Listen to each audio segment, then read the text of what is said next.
Don't be zoning out on us and spinning around in your chair. Don't be rolling your eyes in the back of your head. Don't be staring at the ceiling. Welcome to the Pretense of Justice with hosts Carmen, Roland, Sonia, Tamika, and DeMarcus, where we discuss legal and current events, controversial issues, and all things justice as we advocate for injustice. Let the justice begin.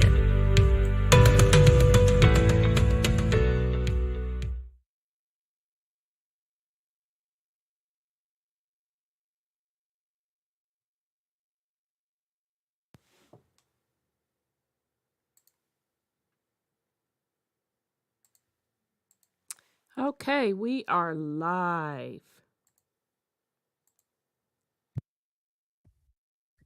Hello, everyone. This is Dr. Carmen Johnson, and you are here with us with the Pretense of Justice. And we are certainly glad that you have come and to listen to the things that we have to say and share with the world. And I would like to start off with introducing our hosts, Roland Carter, Miss Tamika Christopher, Mr. DeMarcus Moore, and of course, our famous podcast technical director and queen of keeping us all straight and situated.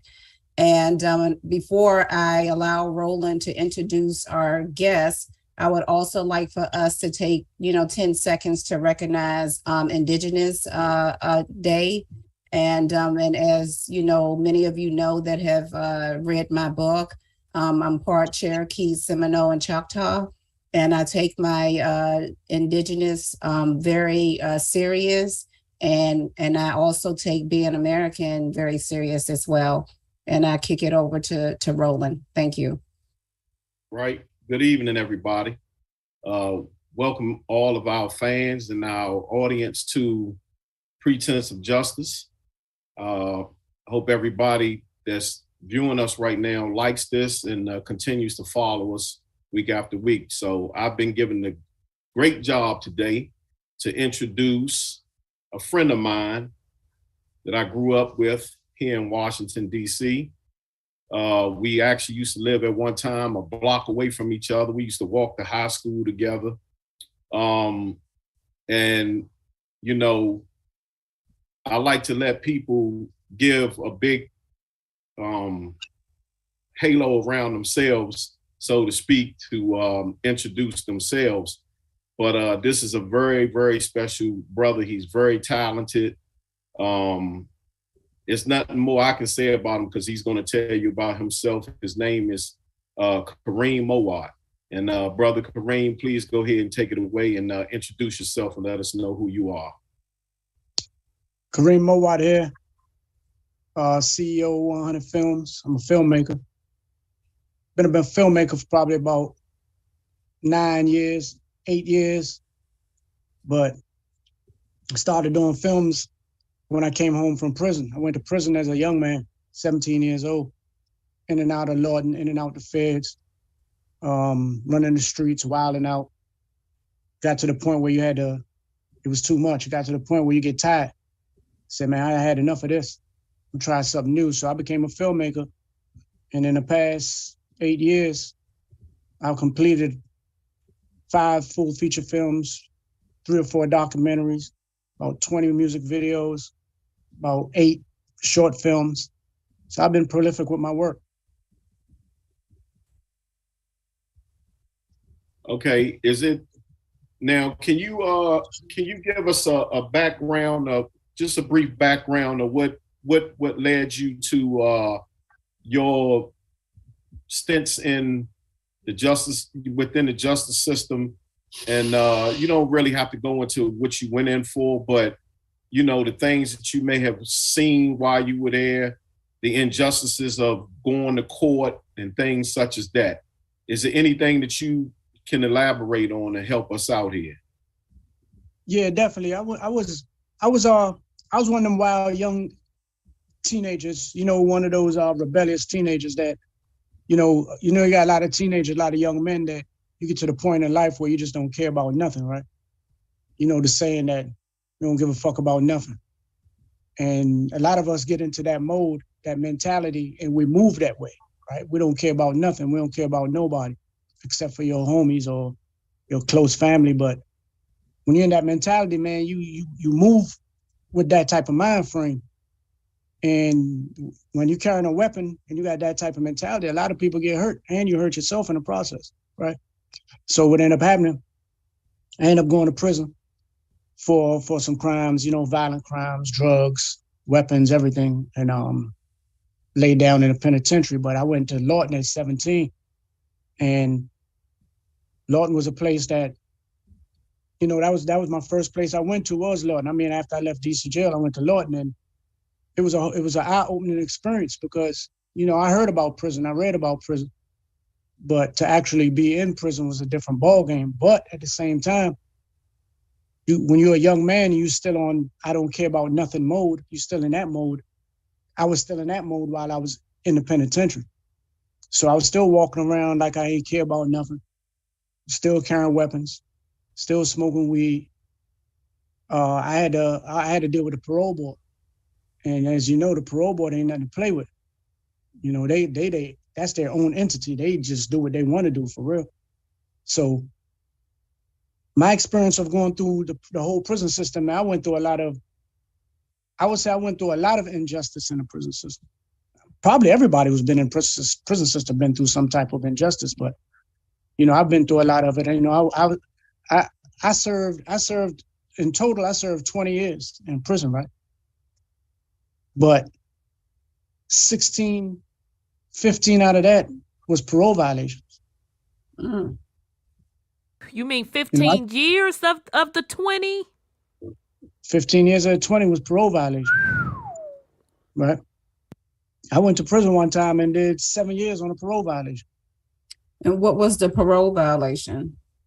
Parole violation was a gun charge and drugs, but the gun charge and the drugs got dismissed in court. The court, because parole board is their own entity, you could get charged for something in court and you beat it in the courtroom, it's thrown out, it's dismissed for whatever. You might be innocent, might be some technical violations that they throw it out for, but either way, the parole board will take it upon themselves and sentence you for those same crimes that you got found not guilty of. Wait a minute. So I was dealing with... I'm sorry for the slow ones in the back as myself tonight. Say that again. Did you say that again, if you don't mind, brother? Thanks. Okay, so if you're on parole, which I was on parole, I got released one time on parole, and say you catch a new case and you beat the case is dismissed, or you got found not guilty in trial, or whatever the situation. Mm-hmm. The case was thrown out, but you still got to see the parole board for those same infractions. Wow. And the parole board will find you guilty of the infractions that the court found you not guilty of. Wow. Because they got a lower threshold, right? And they're their own entity. So you might have, I had 16 years left on parole when I got released from prison the first time. So any violations I caught, they sent me back in and made me serve like 5 years for a violation. One of the violations was supposed to be for marijuana, and I ended up serving 5.5 years for that. So the parole board is rough, man. It's a dangerous place. That's a dangerous entity within the DOJ. All of it dangerous, but they're extra dangerous. Can I say something? Can you guys hear me? Yeah, so, you know, I tell people all the time, they be like, Carmen, why you always catching an Uber? Well, besides the fact that I live in DC, but I catch an Uber because if I get pulled over, I can be sent back to jail, prison camp, or cage. And people don't understand that. You know what I mean? Like, you can call me Roland, and then you can get into it over the phone, and then you can go down to the police department and say, I came to your house and I assaulted you, and they will come and they will arrest me. That's how dangerous this is.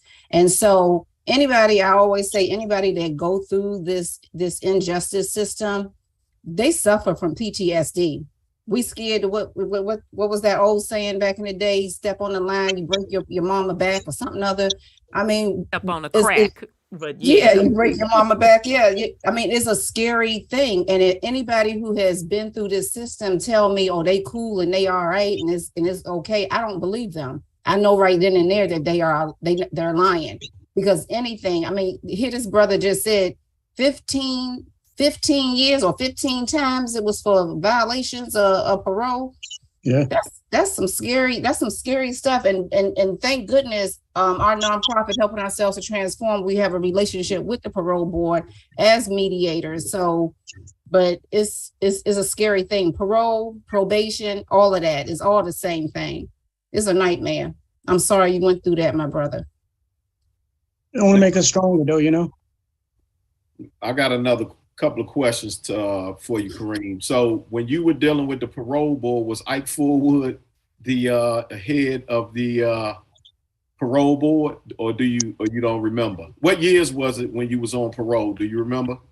Yeah, throughout the 90s, I got off in 2000, and I got off in like 2015. So the 90s, I don't think he was head of the parole board at that time. Yeah, he was in charge of it in the 90s. Well, okay, yeah. And so Ike, for those out there, Ike Fullwood was the former DC police chief, and when he left DC police, he became the chief of the parole board in Washington D.C.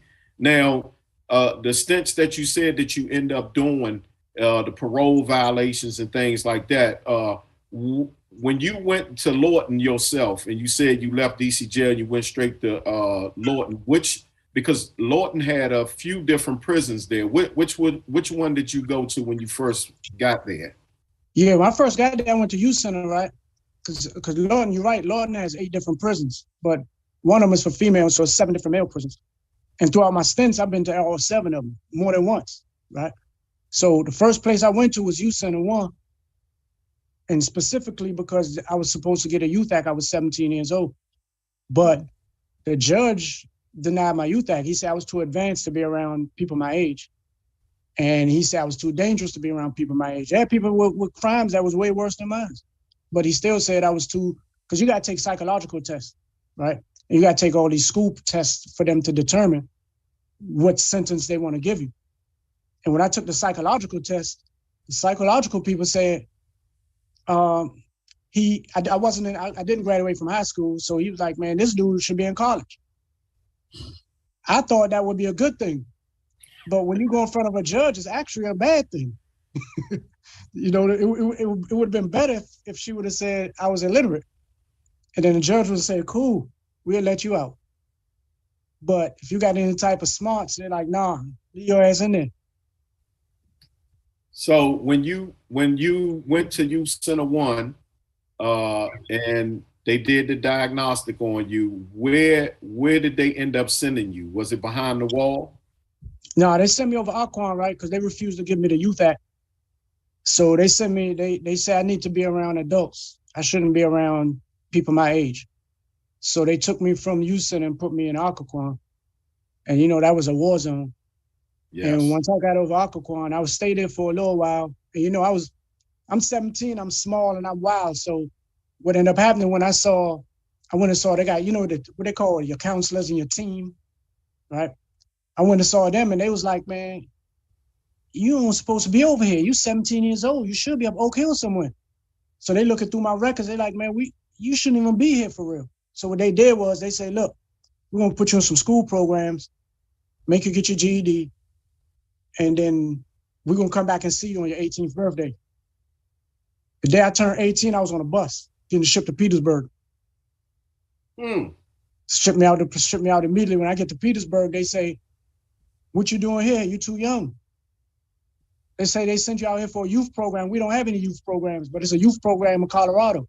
So we're going to send you out to Colorado to that youth program. I ended up going out to Colorado. They didn't have any youth programs no more. It was over with. They ended youth programs in 87, this in 89. So when I got to Colorado, they said, well, ain't no more youth programs. So I ended up running around Colorado, wilding out, getting in a lot of trouble. So they ended up shipping me to Arizona. I got in a bunch of trouble out there, so they sent me to Oregon. When I got to Oregon, that was my first real. That was a whole different type of wake up call when I got to Oregon, because that was the first prison I ever went to. That when I got off the bus, usually a dudes walk up to you and say, "Man, where you from, homie?" You know, DC, whatever. Oh, you got some homies over here, etc. Right? When I got off the bus up there, you know what they said? What? How many brothers came off the bus with you? Man, it was like 20 black dudes on the whole compound. Wow. One number of white boys. Yeah. One number of skinheads and Aryans and bikers. So this was the in the federal system. Yeah, this is a federal prison in Oregon. So you had transition. It was that because they shut Lorton down, or this was before they shut Lorton down?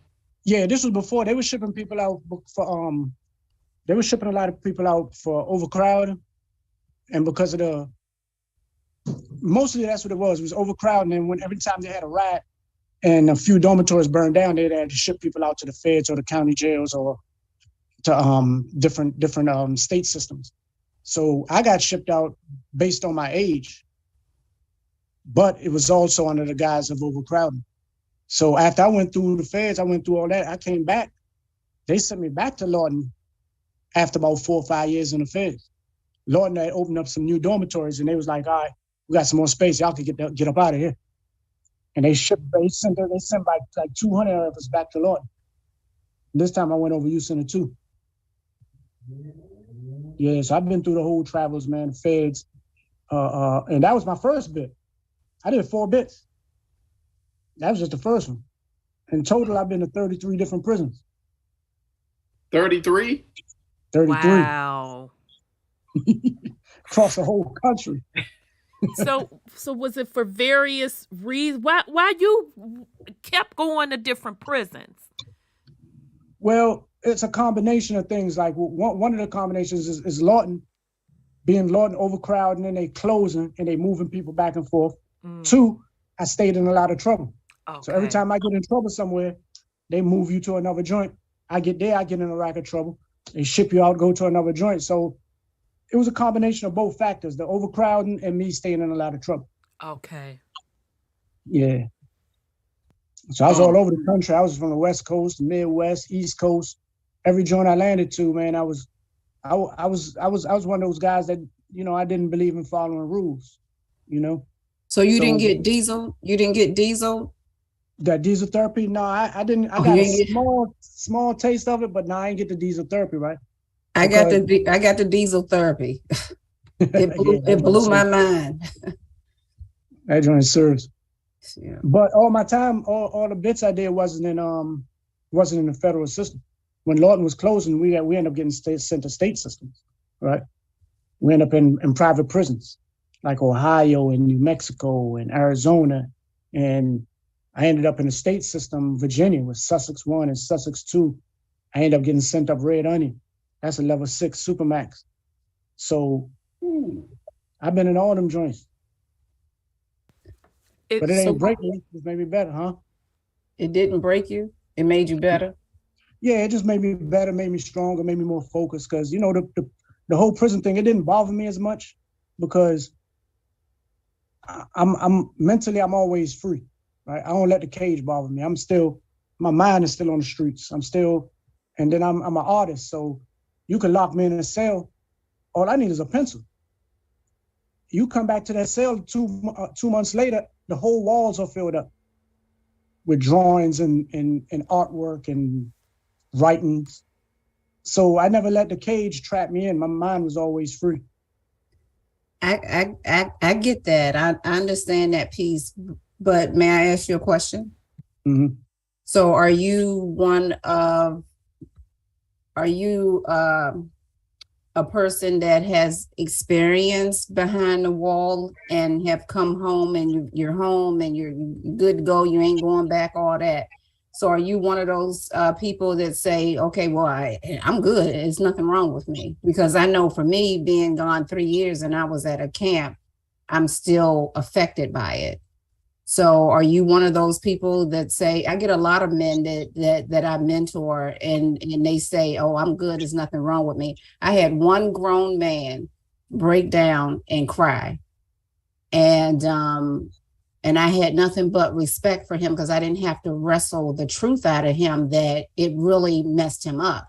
So he was very transparent, and he even experienced some of the things that he went through. And it really broke my heart. And I was like, why did I even make him admit to this? I had no idea that this man was gonna, but so the question is, are you in therapy or are you good to go? No, I'm not in therapy. I think I'm good, but I believe every person that's been through that system has some type of, it definitely affects you one way or the other. Some people get affected more than others. I believe I'm good. I don't know, other people might not think that, but I believe I'm good. All right. But I think it do affect everybody though, some way, because I still go to sleep, and sometimes I have vivid dreams of being back in prison. And but when I wake up, I be like super happy that it was actually a dream. I'd be happy as it wasn't ever a dream. So when you came home, like how was the response? What was the response? Were you received like really well? You mean from family and friends? Family, friends, the streets. Yeah, no question. Yeah, everybody showed love. Wasn't no animosity. Yeah, that's another thing that I noticed, and I talk about it in my book. And if whoever has read my book and has missed it, I suggest them strongly to read it again. But I find that women, especially women of color that go through the system, they don't get the love that they really need. I'm not saying every woman, but I'm just saying most of us don't get that love. We don't get that support. And what's more scary, we don't get that support from our own sisters that look like us. And I was at an event yesterday, and the executive director of Life After Release, Ms. Kiana Johnson, who, gave me my start when I came home in terms of, court watching. And she talked about that yesterday. And that's why for me, it's so important to be supportive to men and women that come home. But it's also even more important for me to be there for sisters that are older than me, younger than me, to really, because I know what they've been through. We're mothers of the earth, and so you usually find that men, like their wives and their girlfriends, will stick with them. But then, and while a woman is behind the wall, it gets your phone calls get lower and lower and lower and lower. And I remember that I used to see women crying at the phones, and I just knew that I wasn't going to be that person. I mean, I had so many people that I was calling and was able to call and all kinds of stuff like that. And that day finally came when the only person was answering that phone was my youngest sister, Karen. And I became one of those women sitting at that phone, just dialing numbers, nobody answering. And I became that woman that was sitting at the phones crying. But I refuse to let any woman that I am aware of that's behind that wall go through what I experienced. So people say, oh, Carmen has an attitude. Because I'm dealing with serious life, serious people that are being hurt and harmed. Whether you're a male or a female, I know what goes on behind those walls, and it's not no joke. But I want to circle back around to when you said when you got off the bus or whatever, and it was only 20 of you guys that were on the bus that were, indigenous. And so, and then the rest of them were skinheads and Aryan nations and all kinds of stuff. Like, how were you able to survive in that situation? Because I can only assume that was very dangerous. Well, not the bus. That was a compound. The compound wasn't number 20 of us. Mm-hmm. Yeah, that was a compound. So it was funny because it seems like when we had the less numbers, we were strong. We stuck together like that. We was from everywhere too. This dudes from San Diego, from Washington State. Had some dudes from Portland, Oregon. That wasn't going for nothing. But just because our numbers were so low, we stuck together hard, and we were respected real hard for the fact that how we were moving. Like I give you for example, when I first got on the compound, they told me I couldn't go in the yard early in the morning because that's where all the whites, that's their time to be on the yard, and blacks not allowed to go out there, right? I was like, man, y'all are tripping. What you mean we can't go out there? So I went out there by myself one day. I had 2 screwdrivers on me. And I said, man, I don't want to hear that. But we're not going to ask where you even got those. I'm sorry. Continue, brother. I'm sorry. We Yeah, on so the I went wall. out there, and the fact that, and it was foggy too. It was one of them foggy days. So when I went out there, I knew it was a dangerous situation. But I'm a young man, man. I don't want to hear nothing, man. You ain't gonna tell me what I can't do. So I went out there and grabbed a bench and say, man, I'm working out. I don't care what nobody say. And I'm just looking at the dudes. They looking at me, but they kind of was looking at me like, you almost got to respect that little dude. You know what I'm saying? I see how he move. He not scared. So I didn't have any problems. So then Martin Luther King birthday was coming up. And from when I got on the compound, dudes told me that every year on Martin Luther King Day, some of the prisoners and some of the staff puts up signs on the walls that say, Happy James Earl Ray Day. Whoa. And they be putting it everywhere too, Happy James Earl Ray Day. So when they told me that out, they say, man, look, but this year, we're going to put an end to it. They ain't putting up them signs on. I said, shit, I'm with that.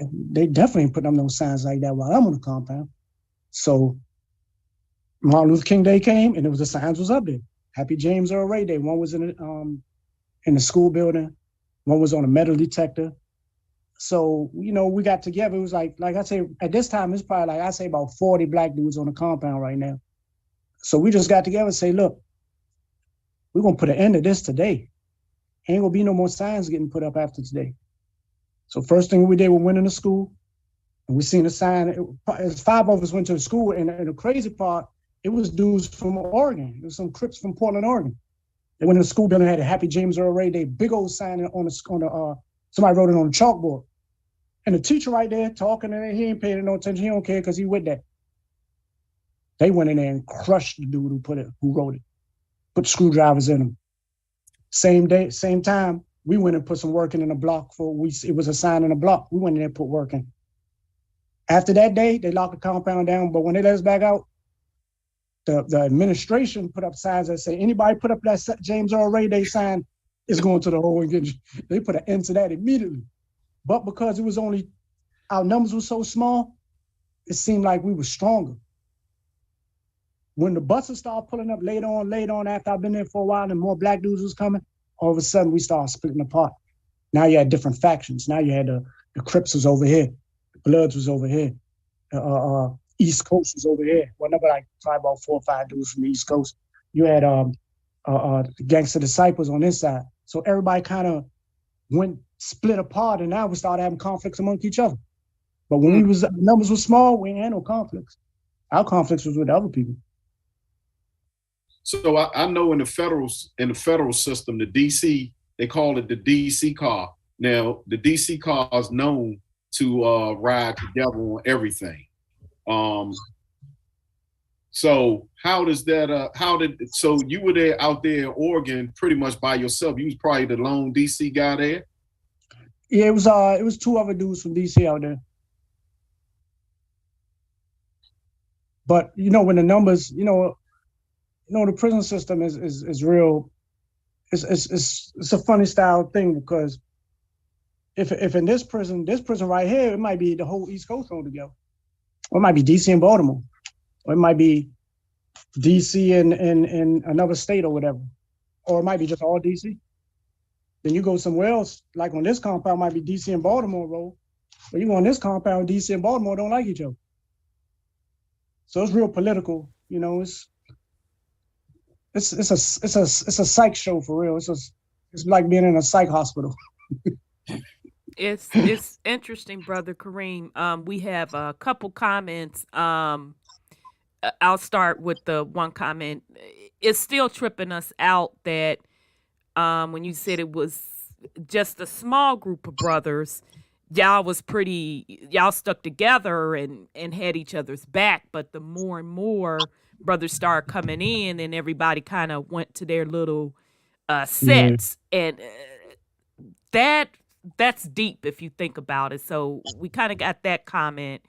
And then the Goddess V also said, as far as, prisons being in prison or being on lockdown or in a cage having an effect on people, she said it have to have an effect on you to be locked in a cage. It's not normal. So a shout out to the people in the comment. Thank you for putting something in on it. I agree with that. It's definitely abnormal, but it also depends on where you put your mind. If you can't let that cage trap your mind. It let you trap the body. Because we've been in cages, right? I tell you, like for instance, I give you an example where you look at say you go somewhere and it's supposed to be a quote unquote third world country, right? And from the outside looking in, it looks like a horrible place. But when you see the pictures of the people, you see the kids smiling. They don't look like they really, and I've been in some of these places, right? And you go to them places, you be like, man, this joint ain't as bad as it seems. Stand on the outside looking in, yeah, it looks terrible. But once you're there, you make the best of it. You turn your lemons into lemonade.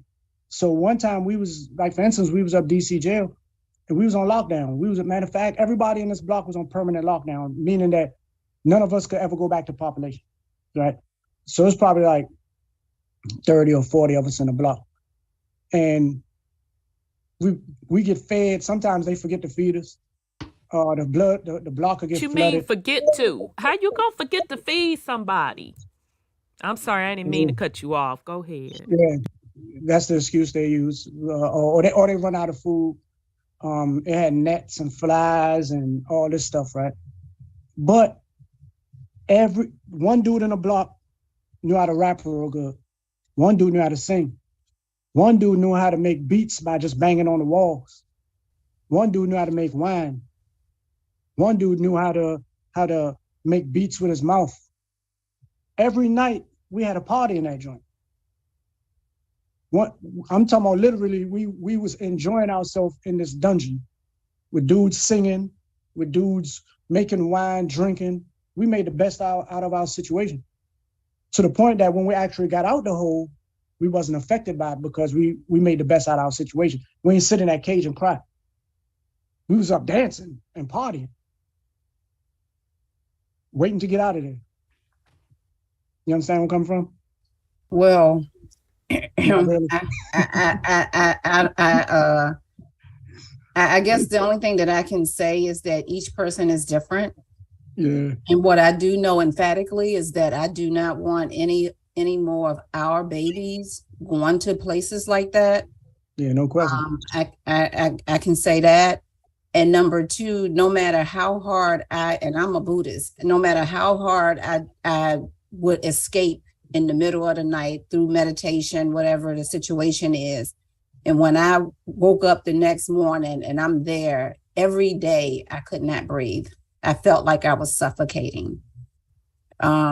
So for me, it wasn't nothing to celebrate about. They would, go down for the holiday meals and all of that kind of stuff. I wouldn't do it because it wasn't anything I was a caged bird.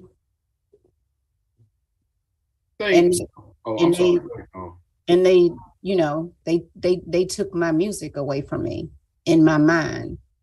You know what I'm saying? So I guess men can handle things. A woman is not meant or made to be able to sustain war-like zones. And that's what, for me, that's my experience. It was war every single day. And a woman's body, a female is not made for that. A female is made for love and taking care of the babies in the home and being loved. And so I respect you, but I just want to make sure that our message is that we don't want our babies going to these places, because it's not a nice place to be. At all. Can I say something to Woody, something he said? Yeah.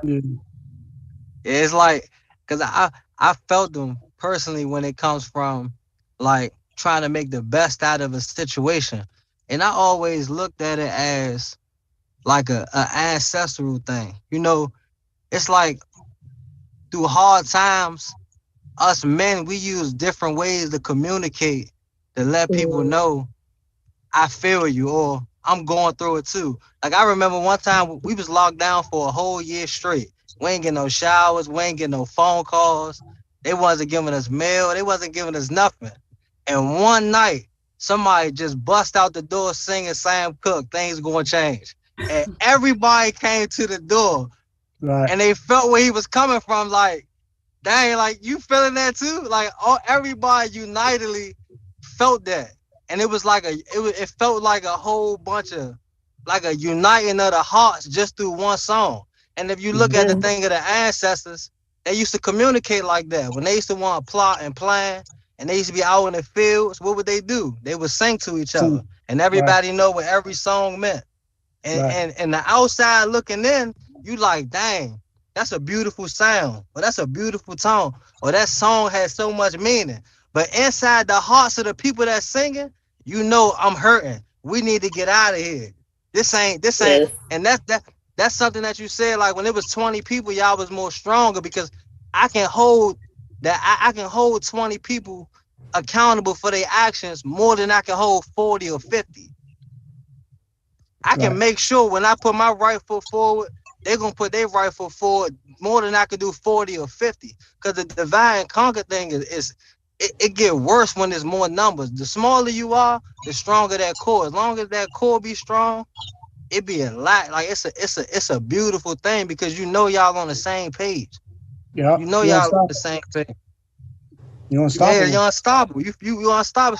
It feel like nobody, because nobody can dictate the strength of what's going, because y'all already got an agreement. This is how we're going to carry things. This is how it's going to go. And that means a lot. That speaks volumes to the outside, because when people see 20 people doing everything the same way, they fear those numbers. That's just like, well, I'm not going to give them no type of credibility, but that's just like when people start taking the streets and got the marching. Everybody like, whoa, what's going on? It started to look like something, even though we know behind the scenes they was pushing a political agenda, but it just looked like it looked good. It looked good to see people in different states marching the states for one purpose. Like that looked great. Yeah. Can I say this real quick?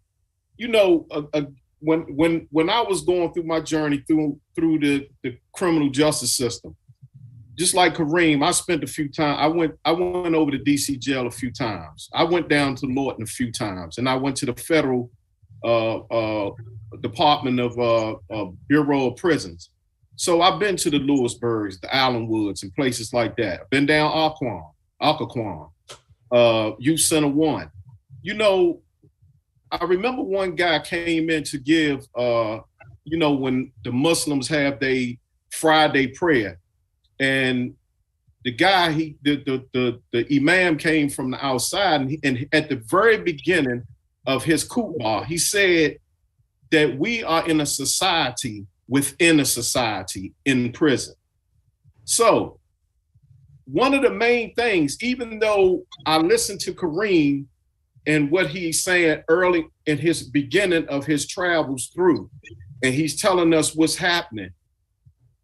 Now, when I look at my travels and I look at what happened with me early on in my travels through it, I used it as a cave.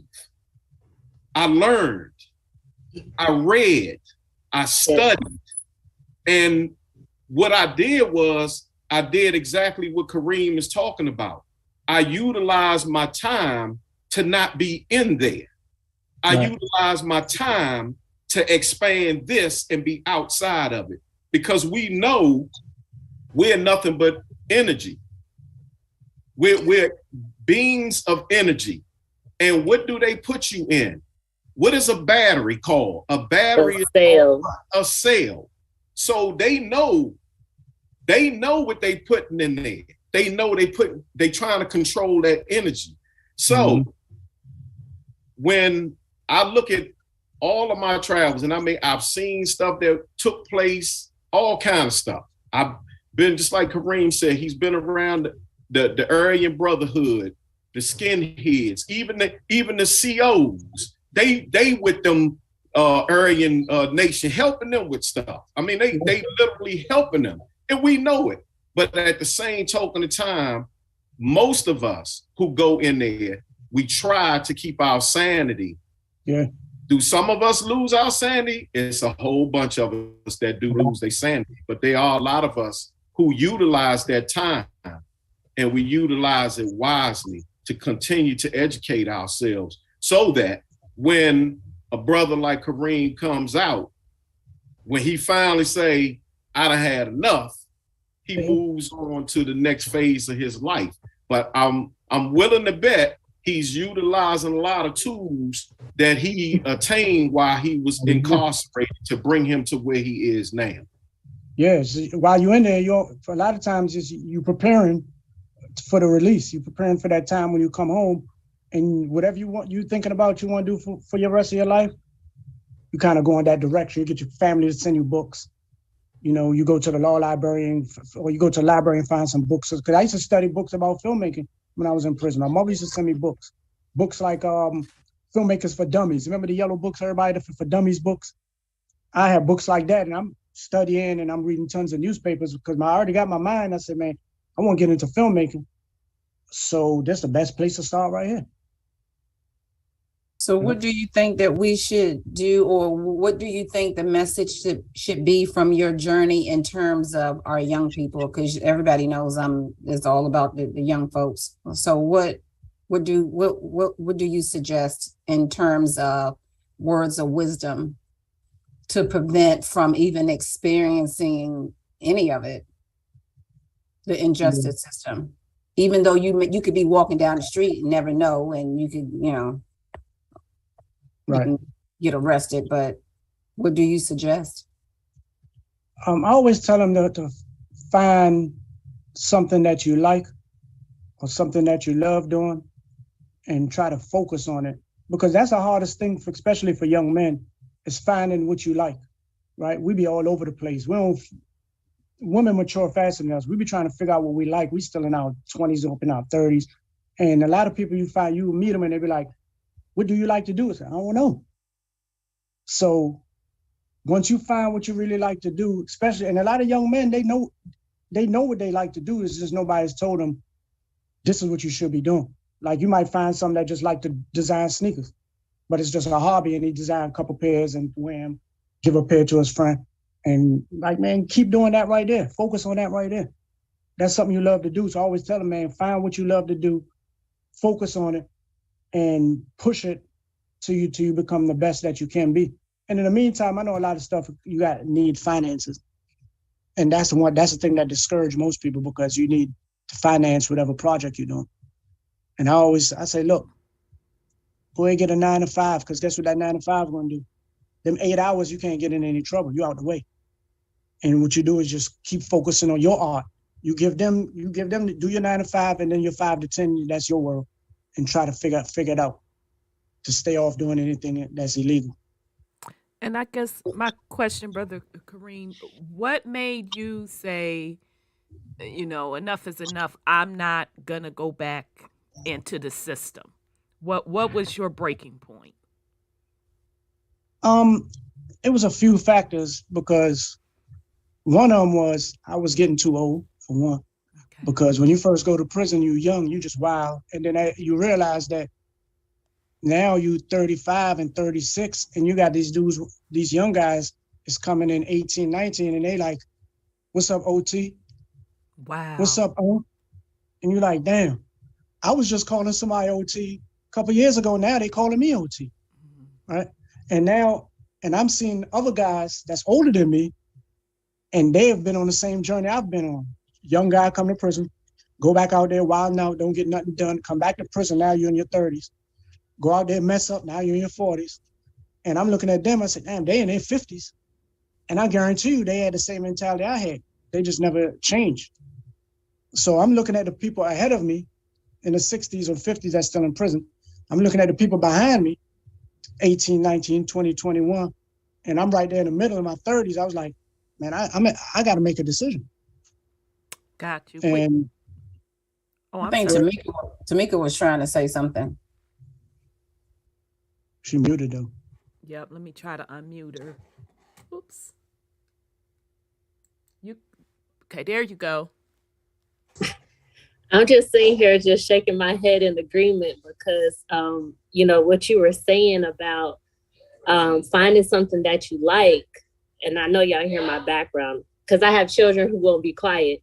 As a mother of 5, sometimes 7, sometimes 9, sometimes a whole classroom full, I'm always watching the children and trying to understand things from their point of view. Because if you can't reach them, you can't teach them, right? And so one of the things that I notice about them is they're born with this ability to create. They're super creative. And as they go through life, they're always constantly being told what to do instead of shown how to create. Right. And so in your liberation, you created a documentary. And I look at Dr. Carmen in her phenomenal book. In her liberation, she created a book. And I think that if we can not only be better role models at showing children how to create, but also, mentoring that part of them, we would see them not going into jail because they wouldn't have time. They would be focused on their creations. Mm-hmm. And, I think that's the key, and that's just my 2 cents. But what do you think about that, brother? I agree with you. I agree that kids are so creative, but, as they age, you kind of, adults or the world in itself kind of push them away from that creativity and tell them, now you got to do this, you got to do this.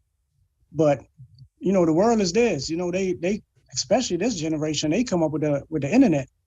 So everything is at their fingertips.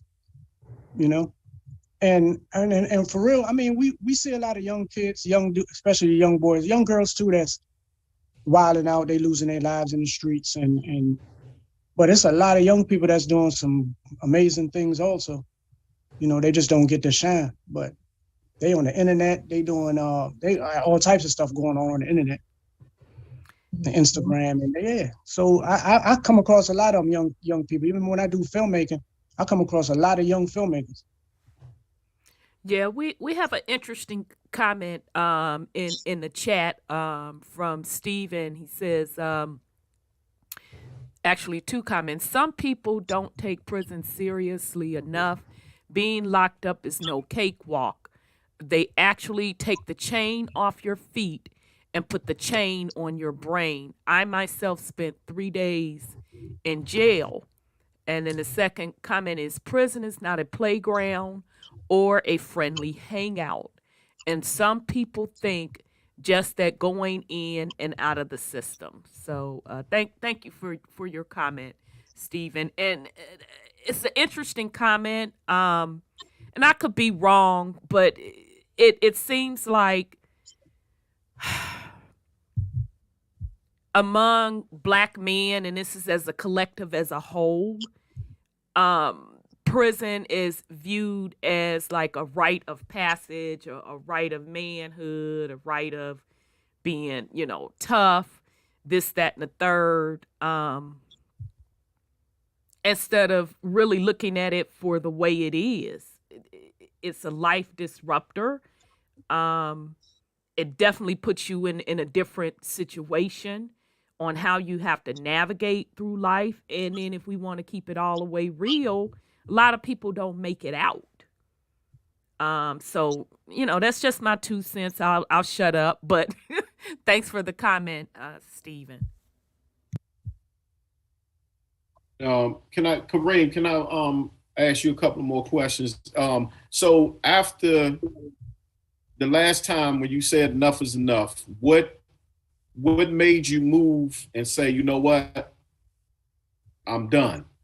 So now I'm going to do what it is I love to do. Now, how was that road of you transitioning from being in prison that amount of years and then turning that into what you're doing now? So the preparation. So you got a few years before you come home and you preparing, right? So I'm already reading books. I'm studying. I'm talking to like-minded people. Because as you know, in prison, you got a lot of smart people. You got a lot of crash dummies, but you got a lot of smart people that you could kind of network with. And slowly but surely, you put your mind together and you're like, man, this is what I want to do. So when I end up getting out, I knew the direction I was going was not going to be easy, because trying to be a filmmaker with no experience, that's going to be hard. But at the same time, I'm looking at like, it can't be that hard because there's a lot of other people doing it. I just got to figure it out. So when I came home, I ended up did some research, reaching out to people, going on film sets, asking them what's the best camera to get for a new filmmaker. And they gave me the recommendations. I saved up some money, bought the camera, played with the camera. And then like I said, we got the internet now. So, I was at YouTube University. I'm at YouTube University every day. I ended up getting a laptop, editing software, learned how to use the software, learned how to use the laptop, learned how to use the computer. The camera.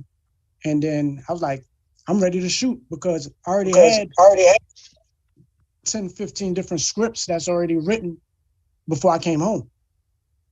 So I wasn't starting from scratch. I got things already written. So I'm like, okay, I want to shoot this one. And I'm reaching out to homies or family members. I say, let's do this. I think I want to shoot this movie. I don't know how to act. Don't worry about it. Let's just do it. And when I shot I shot a short film first, just to try out my software, just to try to see how I could do with editing. And once I did that, it was like a 5-minute film. But once I saw that I knew how to edit and I knew how to upload the footage, and I was like, man, I'm ready. I could shoot a full feature. I shot a movie called Run with my homies' sons.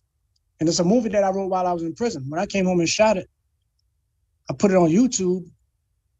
That joint took off. I look up, I had 1 million views. So I was like, how many? Okay. 1 million. Yeah, that's huge. Could you tell us about some of the other projects, and then your latest documentary, and then if we may, we can play your promo clip from that documentary, and give us your YouTube channel. Sorry, I know that was a lot. Okay, yeah, I got 4 full feature films that I wrote, directed, edited, did the color correction, flew the drones. I got 4 full feature films that's on Amazon Prime and on YouTube. And then I have 3 documentaries that I also completed that's on, a documentary is streaming. The last one I just finished was a documentary about Lorton. The name of it is Lorton Prison of Terror. Oh. And that one is the one that I've been screening lately in the film, in the theaters. And that one is streaming on Vimeo and also Amazon Prime. And the reason why I shot that film is because my experience in the prison system, my experience of being from Lorton to the federal system, to the state system, to the private system, and me realizing that all these systems are totally different. But my experience of being in all these other systems made me look at Lorton and say, you know what? This is a very unique place, because it ain't nothing like this place. This place is totally different from any other prison system in the whole country. So I always said, man, I want to shoot a movie about this. I want to shoot a documentary about this. I want to do something about this before they tear it down. So when I came home and I happened to drive past it one day, it was still open. I was like, man, I need to get all this footage that I can get. I need to take pictures. I need to take video. And then a few of my homies came home. Ian Williams, Sean Branch came home, and they was like, look, we should do this documentary. And I already got it in my head that I want to do a documentary about the prison anyway. So we got on top of it, went down there, got a bunch of footage, interviewed people, and it's well received. I did a lot of research also. I was in the Fairfax library, literally like 8-10 hours every weekend, 15 hours every weekend in the library, just researching, getting as much information as I could about the history of the prison. Okay, so and that's the one that yeah, go ahead. Oh, I'm sorry, I didn't mean to cut you off. So if it's okay with you, I want to share with the audience definitely the trailer for the movie, so the documentary. So let me I want to pull it up. Hold on, Ron. I think DeMarcus was trying to say something. Let me unmute you. I don't know why you keep getting muted. Go ahead, brother DeMarcus. There you go. Yeah, when he was getting into it, I basically wanted to ask him, like, when was the moment that filmmaking became your passion? Like, when did you say, you know what, I'm going into filmmaking, or I want to make a documentary, or what did that moment look like? I think it was gradual because I used to draw, and anybody that do drawing, also anybody that write, most artists, eventually you want to see those still images or those written words become moving images, right? Anybody that write a book, eventually you want that book, you would love to see that book into a film. Anybody that draw, you would love to see become moving images. So me being an artist that draw a lot and used to write a lot, it's like a slow transition. Like, man, I want to do movies. I think I could write a movie script. People used to say, if you could write a book, you could write a movie script. So slowly but surely, I'm writing movie scripts. And then I'm watching films. I'm watching films while I'm in prison. I'm like, I could do better than that. How much did that movie make? I know I could do better than that, right? So it's like, it was a slow transition that eventually just say, man, look, grab it and don't let it go. All right. So let me, if you all don't mind, let's go ahead and share the brother's video. So I want the fam to definitely check it out. So before I do that, just real quick, here is the YouTube channel. It's Brother Kareem's name. So definitely go over there and check it out and subscribe. And this particular video is the trailer for the documentary of Lorton Prison. So let's just take a listen to this real quick.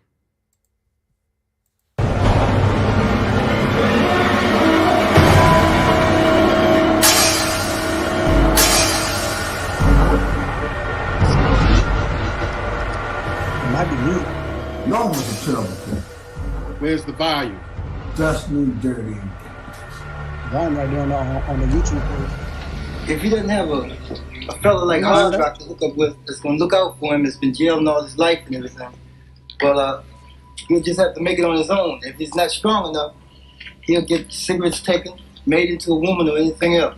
I mean, look at the type of environment that we in. We closed in the food with some shit. You know, if you don't have no outside support, you pretty much fucked up. So, you know, a lot of times we're going to be rebellious against certain things. You know, a lot of, you know, you're going to resort to robbing. You're going to do a little bit of everything. Possibility that the audience. All right, wait a minute, because that's my bad. Yeah. That's the technician's fault. The audience can hear, we can't. Oh, okay. Okay, because I'm like going crazy. Like, wait a minute, everybody should be able to hear it. So, all right. Sorry, y'all. Sorry, my hostesses. Sorry, audience. Here we go. I thought the audience couldn't hear. Sorry. It was hot during the summer and cold during the winter. If you didn't have the proper clothes on, you'll freeze to death. Definitely no AC. It wouldn't have been a fan.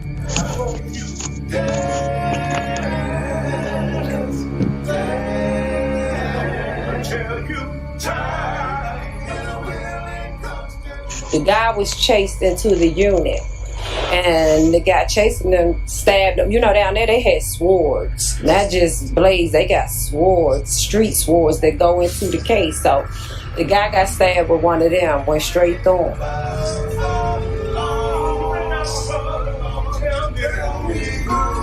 Who wants to look back on his head and wonder where those years have gone?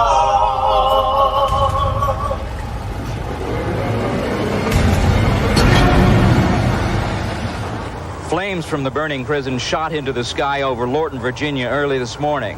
Inmates fled the smoke and flames to an open baseball field on the grounds. Shortly after daybreak, one prisoner stabbed another, and a group of 100 tried to rush the guards. During that and other confrontations, officers fired blasts of birdshot and tear gas.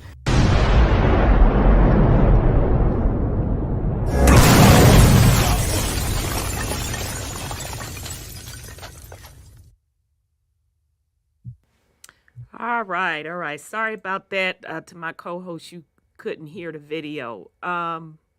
So just again, fam, that's the promo from Brother Kareem. Here's his YouTube channel. And this particular promo is from his documentary on Lorton Prison. So just again, brother, how can the fam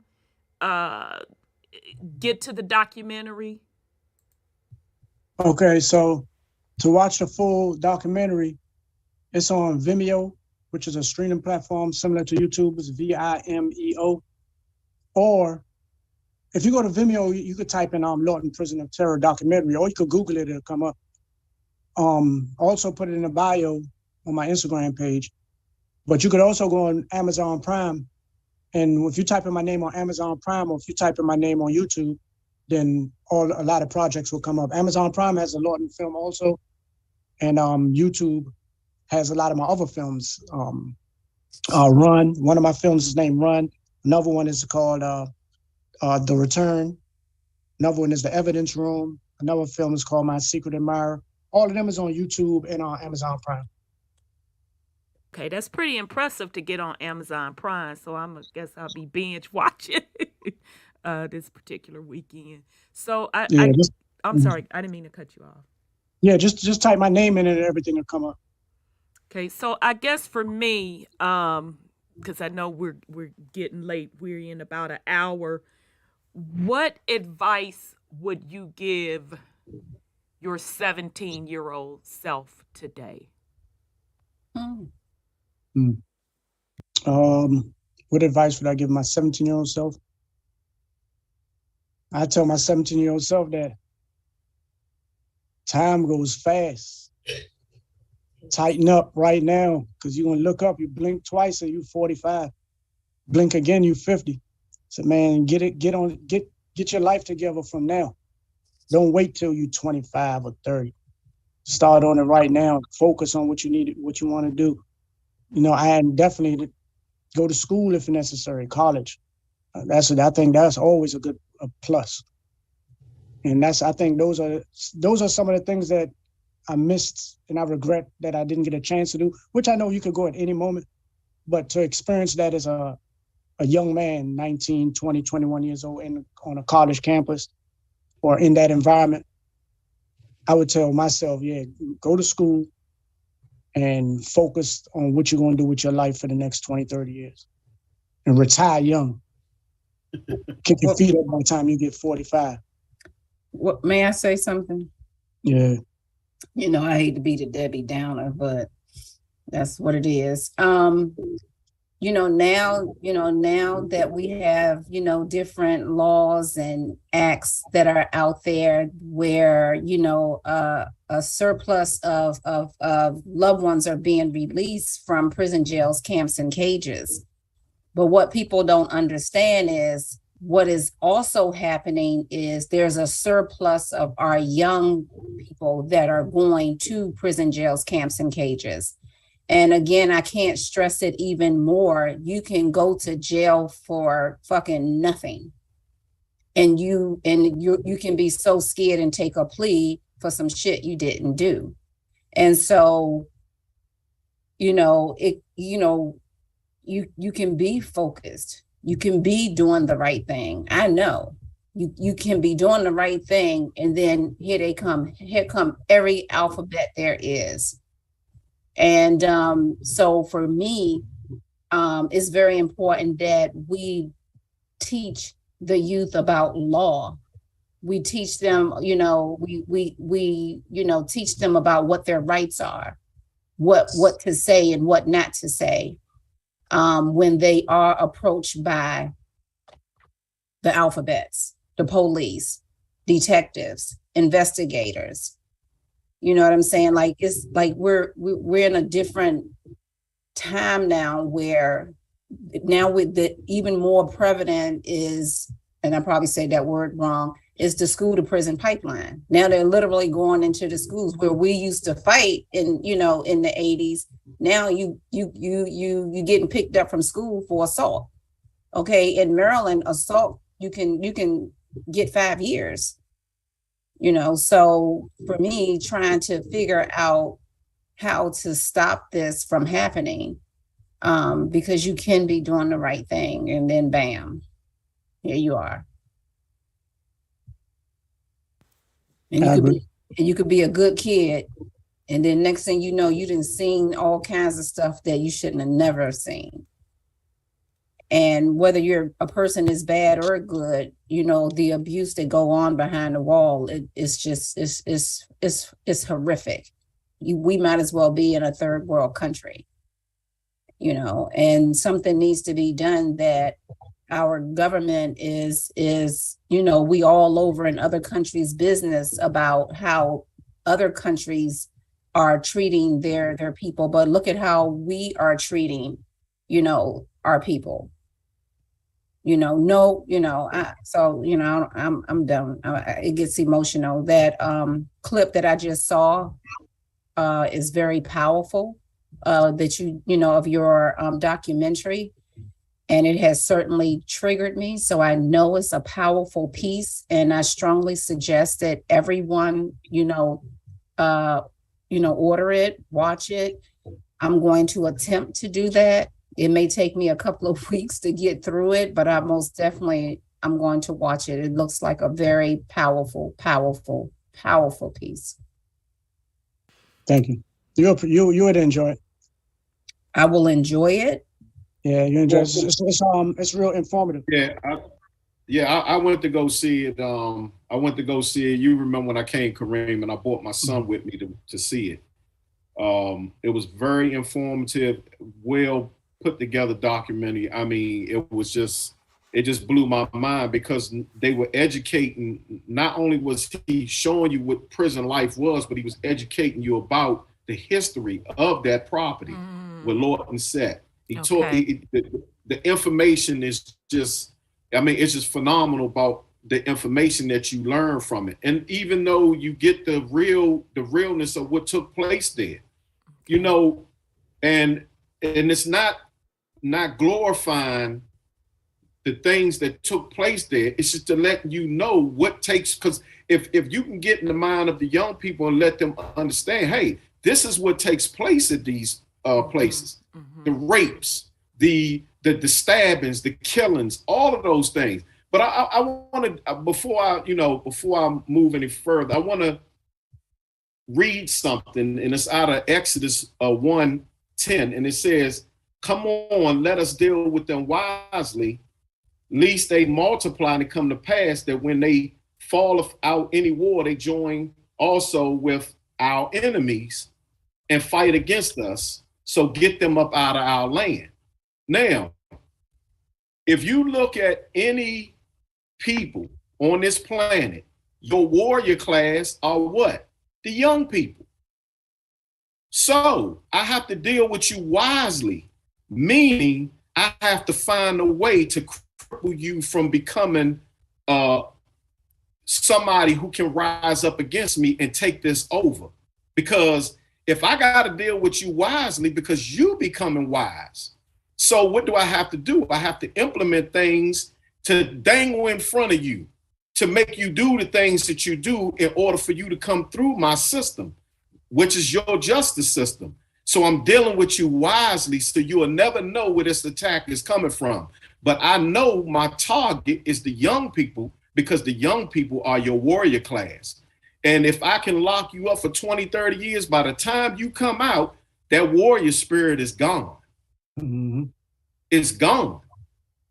So and that's the whole purpose of it. And that's the whole purpose of it. And if I don't know, has anybody gone to see that movie with the what's her name? She played in Woman King. Woman King. Yes. Has anybody gone to see that yet? No, I haven't had time. No. Oh man, you gotta go working. see that. Well, I'm working, so I don't have time. I got you, but I'm just throwing it out there. But if you look at, these were young women that were training to be of the warrior class in Africa, even though they had the brothers with them too. But these women were special, but they were young. But they had older sisters with them who was teaching them how to become warriors. And when I tell you, it was one of the best things I've ever seen. And I mean, it was a good movie. But to speak to what we're talking about tonight, yeah, we have to wake our young people up to utilize their time wisely, point them in the right direction, and hope, like, we can't hope no more that they listen to what we're trying to tell them and show them, because we show them, hey, we already been through this. We've already gone through this. It's no need for you to go through this. What you need to do is buckle down and continue that warrior spirit. Everybody is not here to do the same thing. Dick Gregory had his thing to do. Malcolm had his thing to do. Noble Drew Ali had his thing to do. Roland Martin has his thing to do.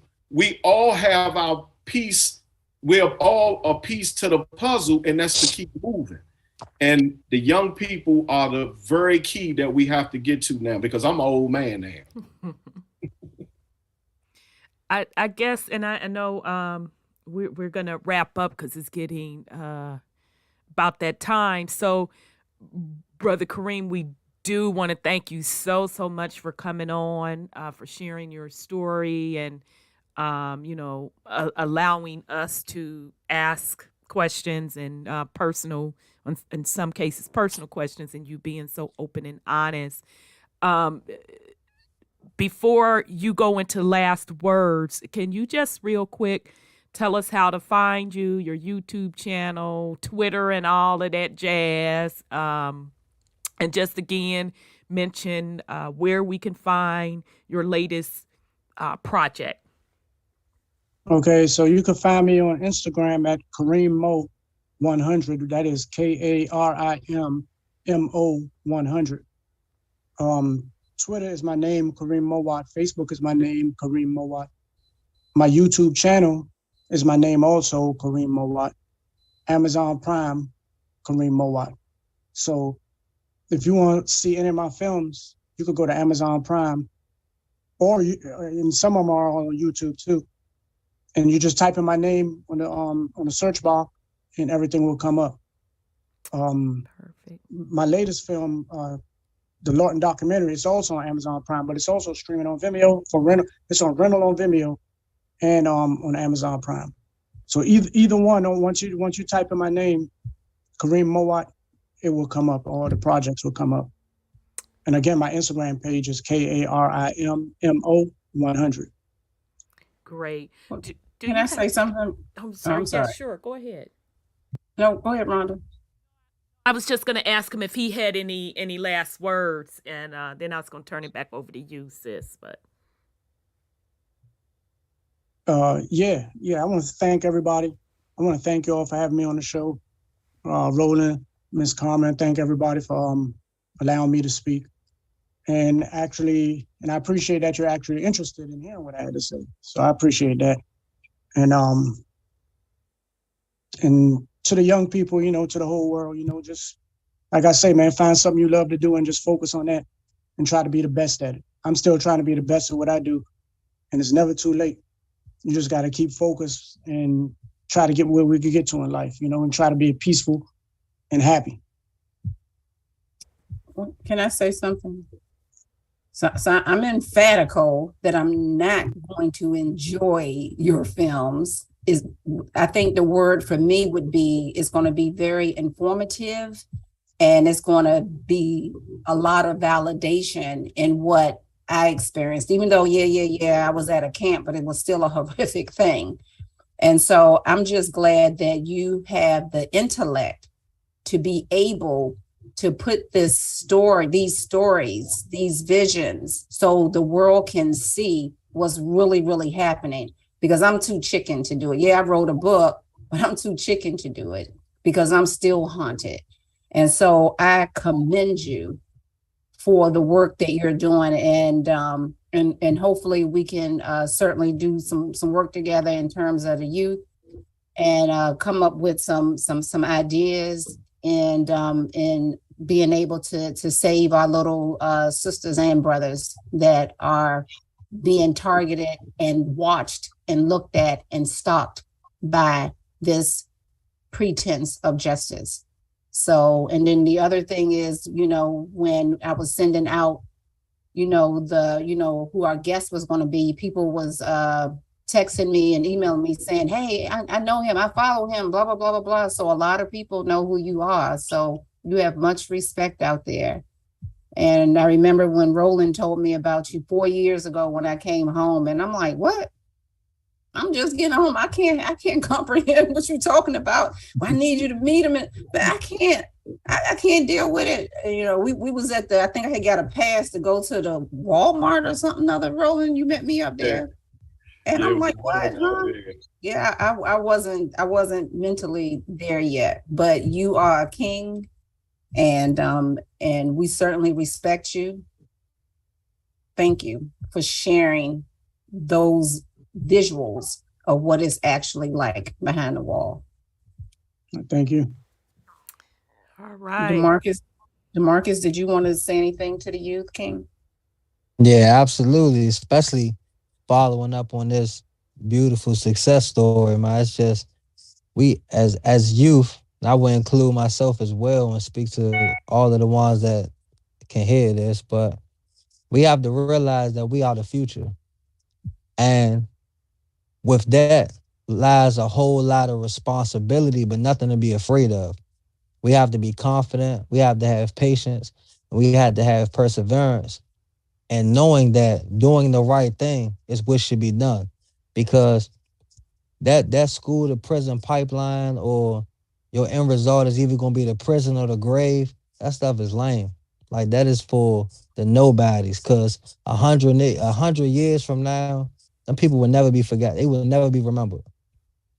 That would never be remembered. No matter how much people try to remember them or honor them, nobody remembers the bad for too long. But those good moments will stick around forever. You can impact a person with a good personality, a good smile, a good word, a good gesture, or a good character for the rest of their life. For the rest of their life. So we got to have patience and persevere. As long as we stay the course on being good people, that we're going to have a positive outcome in making this world a better place. Well, you got to remember, when you think about Fred Hampton, when you think about Malcolm, when you think about Martin Luther King. Yeah, we're talking about years that passed. We still talking about them. No, but what I'm trying to say is, okay, well, when we talking about George Floyd, when we talk about so many of the other brothers that's being shot down by the police and stuff like that, at the end of the day, we have to also let our youth know that this is our reality. We are hunted. We are hunted. We are hunted like animals. And even the ones that look like us are hunting us. Mm-hmm. And so, for me, you just got to be ready. You got to make sure you're doing the right thing, but you got to be ready, because anything could happen. Like, you can go to prison just for being an activist. You can be gunned down just for feeding the community. So, young brother, we still got to be careful. Absolutely. Yeah. All right, Tamika, do you have any last words? And we're gonna turn it over to Sir Roland to give his last words in a sec. You're on mute. Yeah. Hey, I just want to say thank you for sharing your story with us, Kareem. It was amazing. You really touched my heart when you talked about, just going through the struggle and being out of your mind, like your mind not being there. And how when DeMarcus tied it in about the ancestors, like if you identify as indigenous or, having a connection to the original people of this landmass prior to colonization, we are considered prisoners of war. That's why we are going through the things that we're going through. And I resonate with that singing part. My son, I've never been to jail before, but I'm a mother of a son who went through the school to prison pipeline for 12 years. So I come from a different perspective. And when I would hear him, when he would call me and he would sing, and the other people that were there would talk about how he's lifting them up just from singing, and they wanted to kill themselves, but they don't anymore, type of kind of vibe, you know, it made me feel good that my child was doing something good, even if it was just singing in jail. So I commend you. I commend your story. And anybody out there that's listening in that has loved ones that are, you know, behind the bars, you know, my heart goes out to y'all. And thanks for hosting this show, Dr. Carmen, Roland, Auntie Rhonda, everybody who's a part of the podcast, DeMarcus. We all have phenomenal stories, and liberation, mass incarceration deserves mass liberation. So thanks for hosting this podcast. All right. Okay, so Sir Roland, let me make sure you're unmuted. Only thing I want to say is thank you to my brother Karim Mowatt for coming on. I really appreciate it. When I called him and asked him, he was like, "Yeah." He's like, "No problem, brother."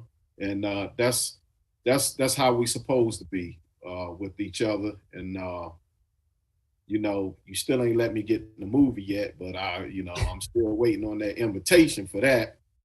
But other than that, man, I appreciate you.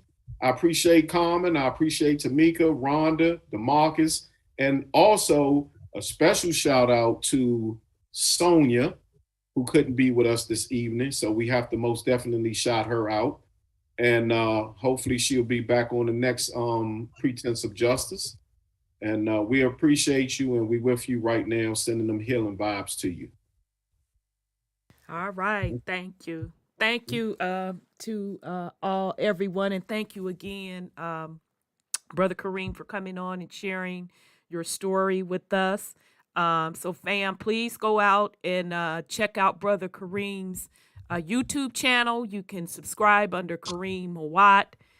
Check out, child, y'all know I ain't with Twitter and all of that. So he said, did you say Kareem 100 or somebody, baby? You said something. No. I'm bound to mess up the other names. What you say now? No, Instagram is Kareem Mo 100. Okay. But Twitter, Facebook, and Twitter and Facebook, YouTube, and Amazon Prime is my name, Karim Mowatt. Okay, so make sure you go check out the brother. Make sure you check out the documentaries as well. So we truly, truly appreciate you, brother, and look forward to you coming back and to discussing your other projects as well. And family, make sure that you also pick up a copy of Pretense of Justice. I'm looking for that one to be the next one up to do a movie on. It's good, y'all. And I still have not made it through the book. It's not that I can't make it through the book, because the flow of the book, the read of the book is phenomenal, but it's so emotional for me. I literally have to put it down because I don't want to be, texting sis crying like I did before. So I literally have to put it down, walk away, and get my nerves back together. So that's why it's taken me so long to get through it. But I highly, highly encourage you pick up a copy of Pretense of Justice. You can get it on Amazon in several versions, hard copy, black and white, color. I highly, highly encourage it. And women, it's a lot of lessons in there. It's a lot. And like I said, I'm not even through the entire book. But the parts I have gotten to so far, it is a lot of lessons in there for women, and particularly for melanated, AKA Black women. So make sure you pick up a copy. All proceeds to the book goes to the nonprofit organization Helping Ourselves to Transform.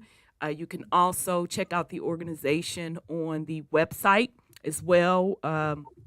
We do a lot of work for the various communities. So please check out our nonprofit organization as well.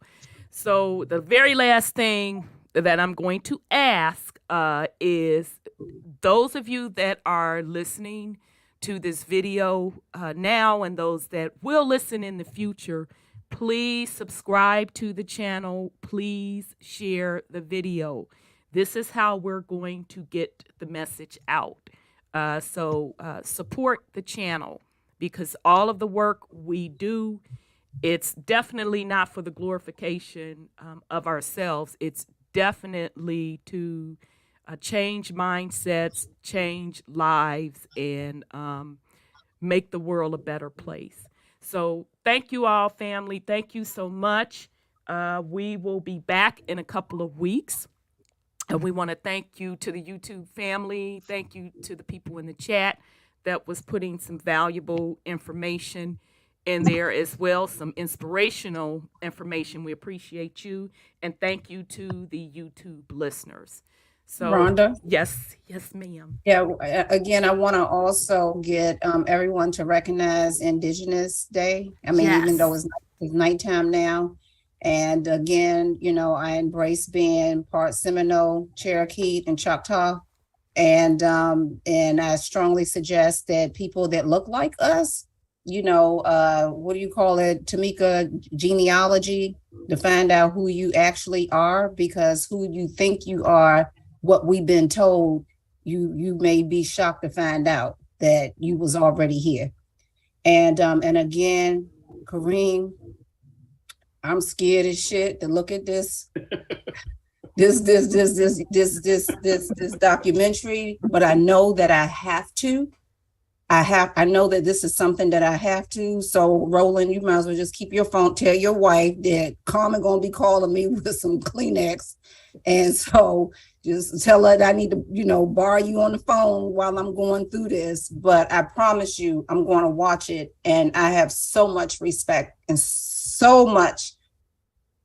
I'm glad you made it through in order to tell the story. This was your purpose. This was your journey. You had to do this. So now we all got a lot of work to do. DeMarcus, you know how I feel about you. I love you to pieces. And you and I, we've talked, and you said the floodgates getting ready to open up. We're getting ready to release some of our brothers and sisters. The flood, we getting ready to, we getting ready to release some of our people. Let our people go. Thank you. All right. Okay. So thank you, everybody. Thank you for your time. And so we are Pretense of Justice. Peace and love, everyone. Peace.